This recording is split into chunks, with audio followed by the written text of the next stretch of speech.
বন্ধুরা, র্যাম্প শোতে হাঁটার অভিজ্ঞতা গতকাল আমার প্রথম হলো আমার অফিসের জন্য। দেখো তো সেজেছি কেমন লাগছে। এইবার শুরু হলো আমার র্যাম্প শো। দেখো, এটা আমার জীবনের প্রথম অভিজ্ঞতা।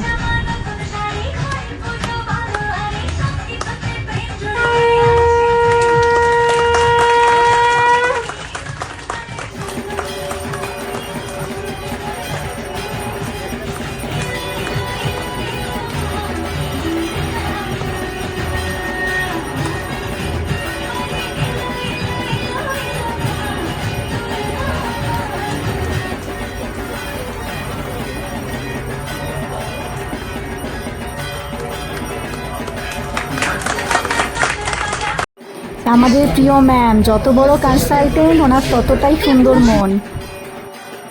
ইভেন্টে একটু ফটো তোলা হবে না তা কি হয়? এই সুন্দর ফটোগুলো তুলেছি তোমাদেরকে দেখাবো বলে। কেমন লাগছে জানিও বন্ধুরা। টাটা।